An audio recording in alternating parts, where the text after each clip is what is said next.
In 1960, Gary, Indiana, had a population of 178,320 people. It had hotels, a thriving downtown, theaters, hospitals, parks, and all the infrastructure of a functioning American city built around the most powerful steel operation in the world. By the time of recent censuses, that population had fallen to approximately 67,000, and the city had roughly 40% of its residential parcels either vacant or abandoned. What happened inside Gary, Indiana, and inside Pittsburgh, and inside every mill town in the Mon Valley between them, is not really a story about steel. It is a story about what happens to human beings, to families, neighborhoods, identities, and entire communities, when the single industry that built everything around them disappears in less than a decade. To understand the collapse, you have to understand what these cities actually were at their peak, because the scale of what was lost only makes sense against the scale of what existed. Gary, Indiana,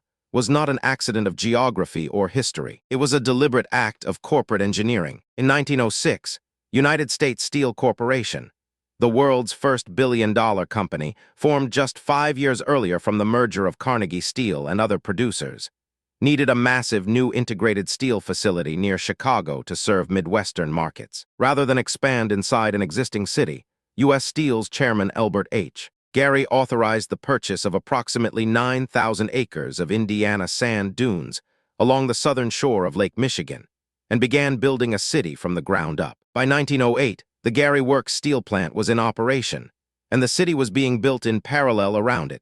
Streets platted, housing constructed, commercial districts created, workers recruited from across Europe and the American South. The city grew with astonishing speed.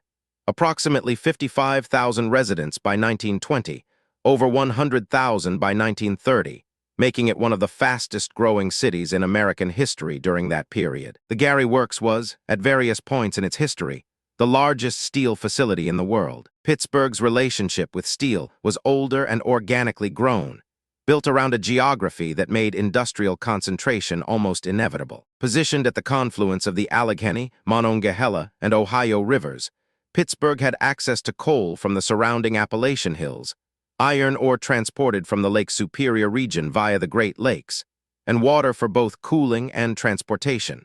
Everything a steel industry needed in one place. Andrew Carnegie's operations were centered in the Mon Valley towns just south of Pittsburgh.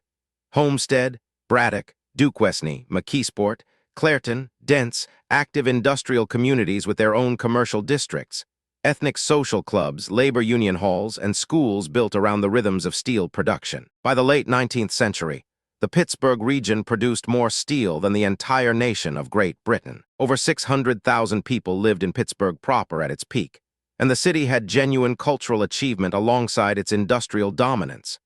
Carnegie's philanthropy had built libraries, the Carnegie Museum, and Carnegie Mellon University, and the city sustained a professional sports identity through the Steelers and the Pirates that gave it a shared civic life beyond the mills. These were not poverty-stricken industrial wastelands at their height. They were functioning, living communities where people built careers, raised families across multiple generations, bought homes in the neighborhoods where they had grown up, and organized their entire social world around the mill, the workplace, the union hall, the ethnic club, the church that sat 3 blocks from the plant gate. Then the floor fell out. The decline of the American steel industry was not a single dramatic event, but a structural process that unfolded over roughly 2 decades, from the late 1960s through the 1980, with the sharpest dislocations concentrated in the years between 1979 and 1983. Several distinct forces converged at almost exactly the same time. The first was foreign competition,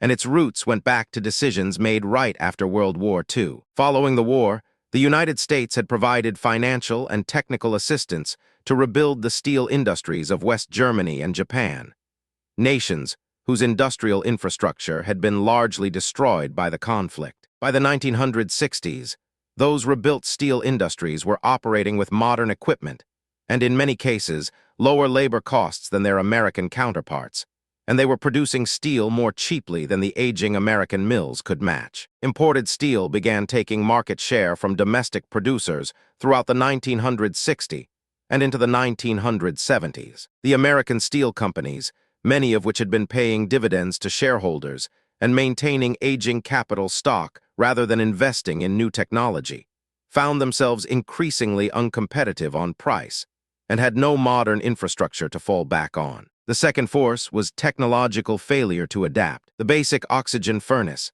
developed in Austria in the early 1950s, offered dramatic productivity improvements over the open hearth furnaces that dominated American steelmaking at the time.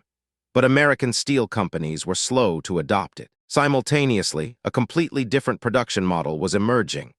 The electric arc furnace minimill, pioneered in the United States by Nuker and other operators beginning in the 1960s. Minimills used scrap steel rather than virgin ore, required far less capital investment than a traditional integrated blast furnace operation, and could be built and operated far more flexibly. The great integrated steel companies, with their enormous blast furnaces, their vast mill complexes, their massive workforces and legacy costs, were structurally disadvantaged against this new competition and had no straightforward path to matching it. The third force was the energy crisis. The 1973 oil embargo and the 1979 energy shock dramatically increased the operating costs of blast furnaces and steel mills, which are among the most energy-intensive industrial operations on Earth. Combined with the strengthening American dollar in the early 1980s under the Federal Reserve's anti-inflation monetary policy, which made American exports more expensive in global markets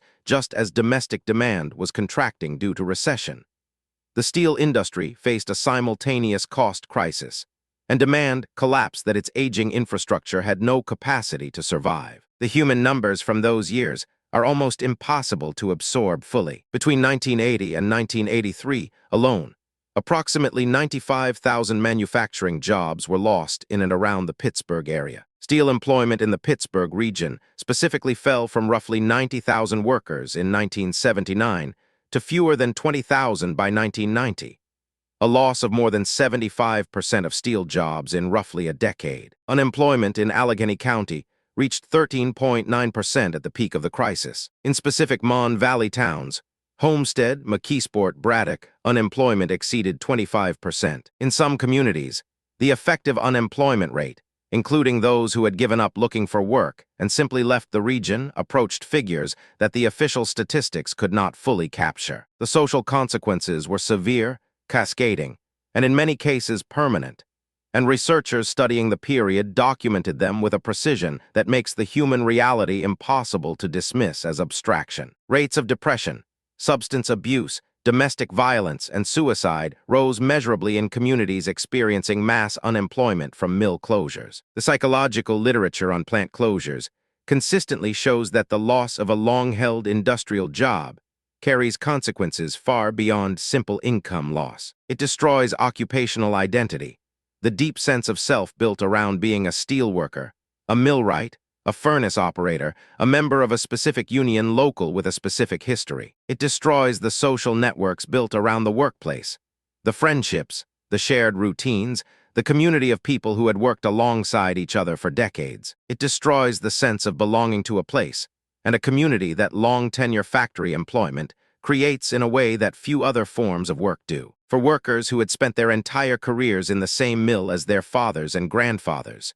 who had bought houses in the neighborhoods where they grew up, whose entire social world was organized around the plant and the union hall, the closure was not simply an economic disruption. It was an existential dismantling of the structure of their lives, all at once, with no warning that adequately prepared them for it. Population loss from these communities was massive, and in many cases has never reversed. Gary, Indiana's population peaked at approximately 178,000 in 1960, and had fallen to approximately 67,000 by recent census counts, a loss of over 60% of the city's entire population across roughly 6 decades. The tax base that once funded schools, police, fire services, and city infrastructure evaporated with the population, triggering a vicious cycle.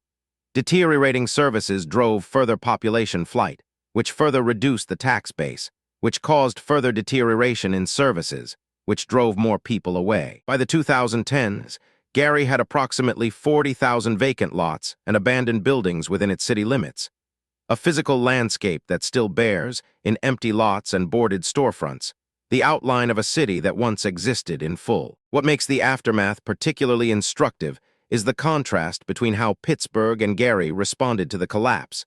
Because the two cities had almost identical industrial problems but radically different outcomes, Pittsburgh underwent a genuine, if incomplete, economic transformation over the decades following the steel collapse. The city's existing research universities, Carnegie Mellon University and the University of Pittsburgh, became anchors for a transition to a knowledge economy built on technology, healthcare, and financial services. Healthcare in particular became the transformation's engine. The University of Pittsburgh Medical Center grew into one of the country's largest hospital systems and became the Pittsburgh region's single largest employer, a position once held by U.S. Steel. Carnegie Mellon's robotics and computer science programs attracted sustained technology investment, and by the 2010s, Pittsburgh was regularly cited as a model for post-industrial urban reinvention, with investment from companies including Google and Uber, which established its self-driving car research center there. Gary had none of these structural advantages, and the absence of each one mattered. It had no major research university to anchor a knowledge economy transition. It had no established healthcare system large enough to absorb tens of thousands of displaced workers. It had no financial services sector, no diversified economic base, nothing to rebuild from except the memory of a single industry that was gone. The racial dynamics that had been built into Gary from its founding compounded the economic collapse in ways that cannot be separated from the economic analysis. U.S. Steel had recruited African-American workers from the South from the earliest decades of Gary's existence, but confined them to the most dangerous and lowest-paid positions in the mill and to segregated neighborhoods in the city's south side. When the steel industry contracted and white residents left for the suburbs, a process already underway before the collapse and dramatically accelerated by it, Gary was left with a predominantly African-American population, a depleted tax base, chronically underfunded schools, high poverty rates, and rising crime. The political corruption that took hold in Gary's municipal government during the 1970s and 1980s further eroded institutional capacity and public trust at exactly the moment the city needed both most desperately. Gary became, in national discourse, a symbol of failed deindustrialization, a monument to what happens when an entire community's economic identity is concentrated in a single industry that then disappears completely and leaves nothing in its place. The machine that built modern America in its death unmade many of the places it had created. The furnaces went cold, the jobs vanished in less than a decade, and the communities that had organized everything around those furnaces, their neighborhoods, their schools, their identities, their futures, were left to find a way forward in an economic landscape that had no use for the skills they had spent their lives developing. Some cities found that way forward, partially and imperfectly. Others are still searching. If you want to understand the economic forces that are doing something similar to a different set of communities in America right now, the same structural dynamic, a different industry, that is the next video on this channel, and the parallels are closer than most people realize.